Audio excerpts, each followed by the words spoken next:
Hello student, आप सभी लोगों का हमारे चैनल में स्वागत है। अगर आप हमारे चैनल पर नए हैं तो चैनल को हमारे सब्सक्राइब करें और वीडियो को हमारे लाइक करिए। तो आज का जो हमारा वीडियो है कृष्णा नदी अपवर्तन क्षेत्र के बारे में। हम इस वीडियो में आप सभी लोगों को बताएंगे कि कृष्णा नदी का जो क्षेत्र कितना है, उसका जो दूरी कितना है, लंबाई कितना है और इसका उद्गम कहाँ से हुआ है और इसकी सहायक नदियाँ कौन कौन सी और प्रमुख इस पर बांध कौन से हैं, इन सभी के बारे में हम इस वीडियो में बात करेंगे। अगर आप चैनल पर नए हैं तो चैनल को सब्सक्राइब करें और वीडियो को हमारे शेयर कर दीजिए। चलिए वीडियो को स्टार्ट करते हैं। मैप के माध्यम से हम इसे समझते हैं। मैप को थोड़ा हम जूम करते हैं तो ये महाराष्ट्र राज्य का हमारा ये मैप है।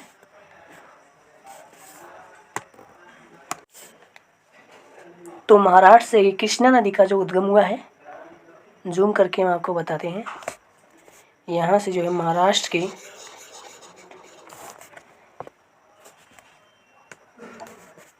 ये सतारा ज़िला है, यहाँ से इसका उद्गम हुआ है। इस प्रकार इस ज़िले का नाम सतारा है।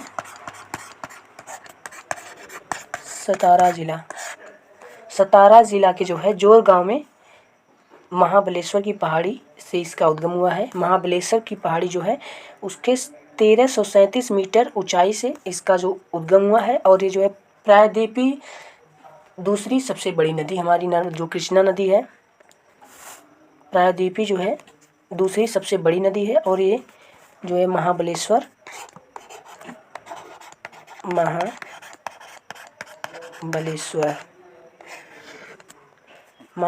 से जो है इसका उद्गम हुआ है महाराष्ट्र के सतारा ज़िले से।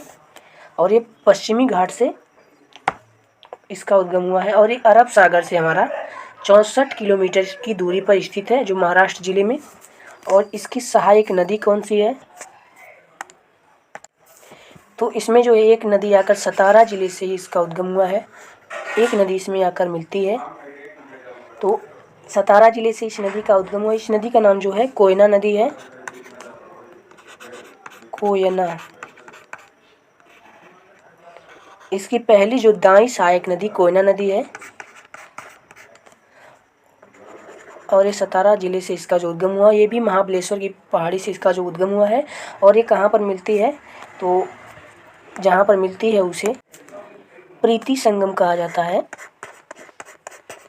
प्रीति संगम। उसके बाद जो हमारा एक और नदी जो है सतारा ज़िले से ही इसका एक उद्गम हुआ है। और ये नदी आकर मिलती है कहाँ पर, ब्रह्मनाल में मिलती है। ब्रह्मनाल आकर हमारी कृष्णा नदी में मिलती है। और इस नदी का नाम क्या है, तो इस नदी का नाम जो है येरला नदी है। येरला नदी जो इसकी बाईं सहायक नदी है। इस प्रकार हमारी नदी और आगे प्रवाहित होती है। तो इसमें एक नदी आकर मिलती है जो महाराष्ट्र की नदी होती है, फिर आकर इसमें मिलती है महाराष्ट्र में ही। और इस नदी का नाम जो होता है दूधगंगा नदी है।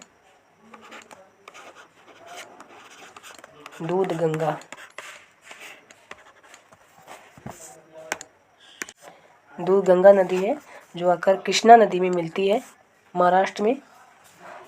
और जो है इस पर जो है हमारा एक कोयना नदी पर हमने आपको बताना भूल गया, इस पर हमारा एक जो है कोयना डैम है। कोयना डैम स्थित है किस पर, कोयना नदी पर स्थित है, जो कि महाराष्ट्र का सबसे बड़ा डैम है, कोयना डैम। और हमारा जो दूधगंगा है, इस पर हमारा कौन सा डैम बना है, तो इस पर हमारा कलामवाड़ी डैम बना हुआ है, जो कि दूधगंगा नदी पर। और दूधगंगा इसकी जो है दाईं सहायक नदी है। उसके बाद हमारी नदी, इसमें एक और नदी आकर मिलती है, महाराष्ट्र की नदी होती है। और इस नदी का नाम जो होता है वारणा नदी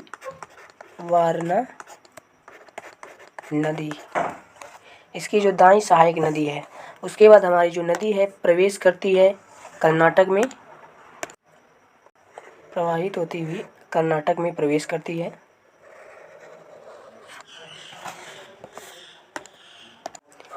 तो इस प्रकार जो है कर्नाटक में प्रवेश करती है।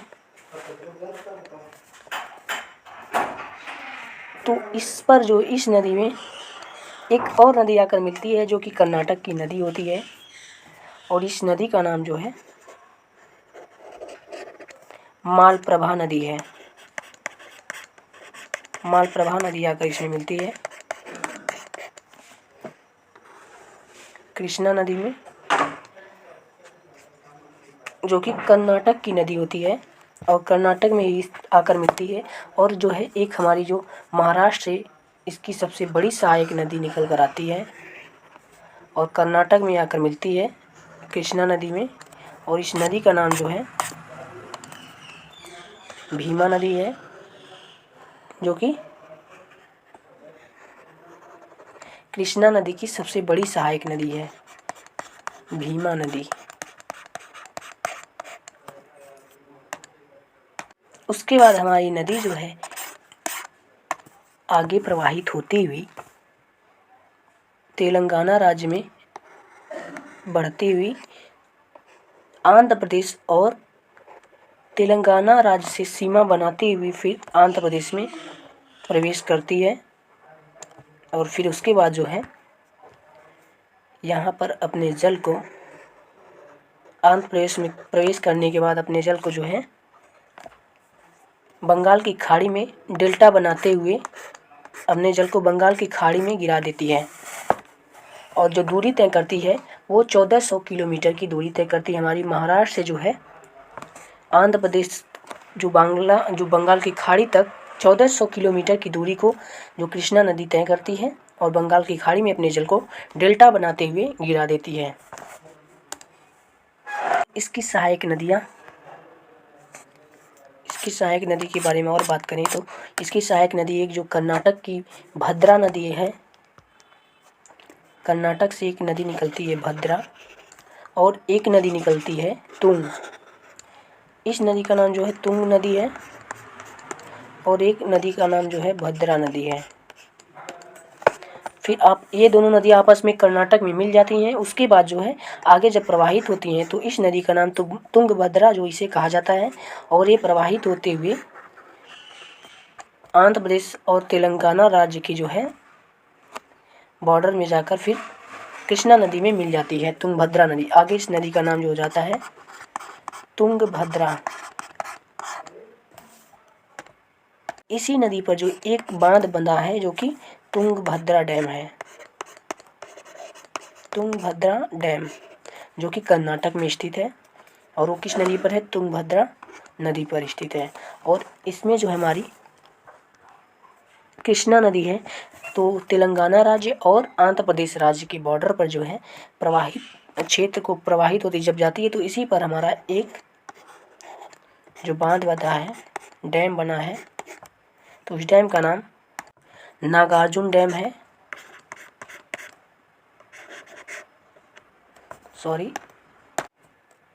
नागार्जुन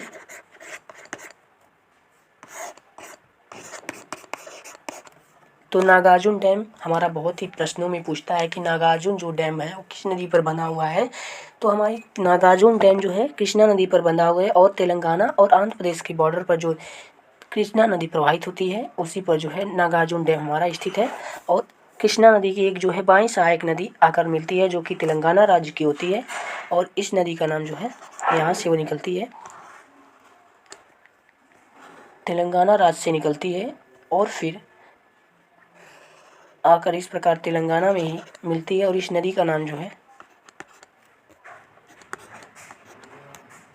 अनंतगिरी पहाड़ी से इसका उद्गम होता है। अनंतगिरी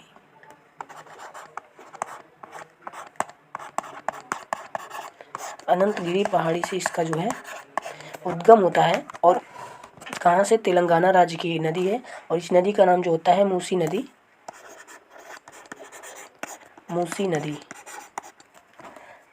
ये आकर हमारा जो है कृष्णा नदी में मिल जाती है, और फिर एक नदी जो तेलंगाना राज्य की होती है, और ये नदी आकर हमारा आंध्र प्रदेश में आकर मिलती है, और इस नदी का नाम जो है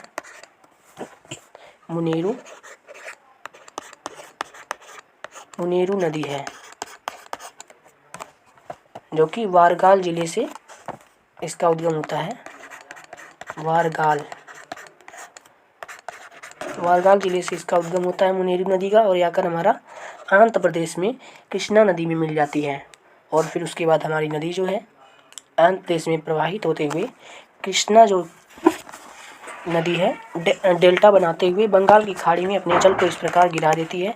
डेल्टा का मतलब होता है जो कि जो नदियाँ प्रवाहित होती है आती हैं और अपनी जो कि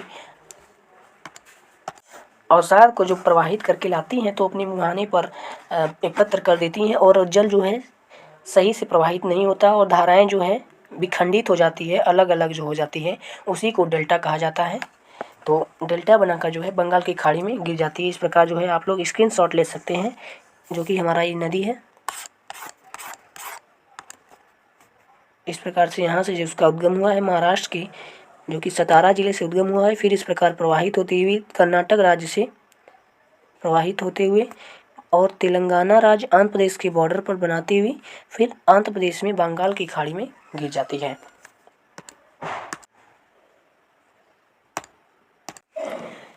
तो आप लोग जो है इसका स्क्रीनशॉट ले सकते हैं इस प्रकार जो है। चलिए हम इसके कुछ और तथ्यों के बारे में बात करते हैं। तो इसका जो उद्गम हुआ है महाराष्ट्र राज्य की सतारा जिले में जोर गांव की महाबलेश्वर पहाड़ी से 1337 मीटर की ऊंचाई पश्चिमी घाट से कृष्णा नदी का जो उद्गम हुआ है। और कृष्णा नदी जो है 4 राज्य में प्रवाहित होती है। तो किस किस राज्यों में? महाराष्ट्र, कर्नाटक, तेलंगाना और आंध्र प्रदेश 4 राज्यों में प्रवाहित होती है। और इसकी कुल लंबाई जो है 1400 किलोमीटर है। कृष्णा नदी की लंबाई 1400 किलोमीटर है और इसका मुहाना जो है बंगाल की खाड़ी में डेल्टा बनाते हुए अपने जल को गिराती है। और प्रमुख डैम इस पर कौन सा है? तो नागार्जुन डैम इस पर स्थित है। और कृष्णा नदी जो है महाद्वीपीय दूसरी सबसे बड़ी नदी है। और इसकी सहायक नदियाँ कौन कौन सी है? तो इसकी सहायक नदी जो कि घटप्रभा, मालप्रभा, तुंगभद्रा और यह सब जो है इसकी दाईं सहायक नदियाँ हैं, तथा भीमा, मूसी, मुन्नेरू बाईं सहायक नदियाँ हैं। और आगे जो है भीमा नदी इसकी सबसे बड़ी सहायक नदी है। तो कृष्णा नदी की सबसे बड़ी सहायक नदी भीमा नदी है। और ये जो है कृष्णा नदी अरब सागर से 64 किलोमीटर की दूरी पर इसका उद्गम हुआ है महाराष्ट्र के सतारा जिले से। वहाँ से जो अरब सागर की दूरी है तो वो 64 किलोमीटर दूरी है। तो यह वीडियो आपको कैसी लगी? अगर वीडियो अच्छी लगी तो हमारे चैनल यूनिक मेंशन चैनल को सब्सक्राइब करें। और इससे जो पहले की अगर वीडियो आपने नहीं देखी है, जो कि हमने बहुत सारी नदियों पर जैसे कि सिंधु नदी, गंगा नदी और गोदावरी नदी सभी पर वीडियो बनाया है, तो आपने वो वीडियो नहीं देखा है तो जाकर हमारे चैनल पर देख सकते हैं। और हमारे वीडियो को इस प्रकार जो शेयर कर दीजिए। मिलते हैं अगले वीडियो में, तब तक के लिए धन्यवाद।